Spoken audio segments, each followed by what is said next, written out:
लोग कहते हैं कि परिवार साथ हो तो दुनिया भर की खुशियां मिल जाती है, लेकिन अगर परिवार ही मतलबी हो तो जीवन की हर खुशियां छिन जाती है।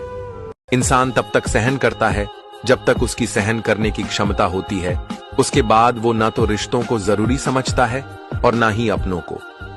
ये कलयुग की दुनिया है जनाब। यहाँ कदर उस इंसान की नहीं होती जो सच में रिश्ता निभाता है। यहाँ कदर उस इंसान की होती है जो दिखावा अच्छा करता है।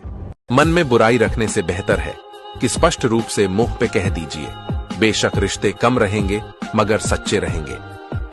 दीपक को घी तब चाहिए जब वो जल रहा हो, बुझने के बाद घी डालना व्यर्थ है। उसी प्रकार इंसान की कद्र समय रहते कर लीजिए, वक्त जाने पर अफसोस करना व्यर्थ है। गलतियां तो बहुत हुई जिंदगी में, लेकिन जो गलती लोगों को पहचानने में हुई उसका अफसोस सबसे ज्यादा है। जब बुरे दिन आते हैं तो बुद्धि भी घास चरने चली जाती है। इंसान चाहकर भी सही निर्णय नहीं ले पाता है।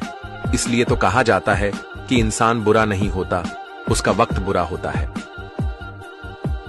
चाहे कितना भी ऊंचा पद प्राप्त कर ले, चाहे कितनी भी बड़ी डिग्री हासिल कर ले, अगर बोलने की तमीज और इंसानियत नहीं सीखी तो वो इंसान अनपढ़ के बराबर है। औरत मां हो तो सम्मान दीजिए, बीवी हो तो इज्जत दीजिए, बहन हो तो स्नेह दीजिए, अगर बेटी हो तो गर्व कीजिए और अजनबी हो तो सुरक्षा दीजिए। जिसका दिल साफ होता है ना, वो हर जगह ठुकराया जाता है, चाहे फिर वो घर में हो चाहे बाहर हो। क्योंकि आज कलयुग चल रहा है तो कलयुग में सिर्फ 10 मुंह वाले ही जिंदा रह सकते हैं। फरेबियों से फरेबियों की अच्छी दोस्ती होती है, अच्छे लोगों की नहीं। अगर घटिया लोग तुम्हें ठुकरा रहे हैं ना तो खुश होना चाहिए, दुखी होने की जरूरत नहीं है, क्योंकि आप बच गए उनके जाल से। गलत लोग आपकी अच्छाई से भी नफरत करते हैं और सही लोग आप में बुराई जानकर भी आपसे प्यार करते हैं। यही संबंध की परिभाषा है। औरत की ताकत तो बस इतनी है कि उसे मकान दो तो घर बना देती है, उसे अनाज दो तो खाना बना देती है, और प्यार से बात करो तो वो अपना दिल लुटा देती है। वो हर चीज को डबल करके देती है, चाहे गुस्सा हो या प्यार हो।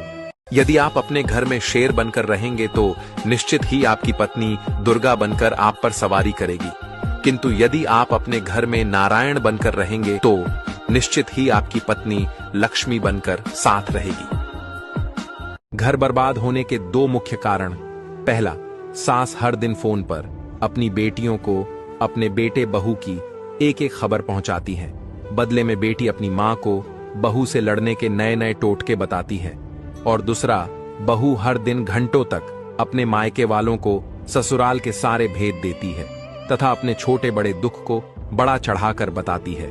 बदले में मायके वाले बेटी को दुखियारी समझकर उसका खुला समर्थन करते हैं और उनके बीच पिसता सिर्फ और सिर्फ पुरुष है। अगर घर की बात बाहर न जाए तो 80% घर बर्बाद होने से बच सकते हैं। जिन घरों में बहनें नहीं आती वहां खुशियां भी दहलीज से लौट कर चली जाती हैं, क्योंकि जिन घरों में बेटियों के लिए जगह नहीं होती वहां सुख शांति भी नहीं रहती।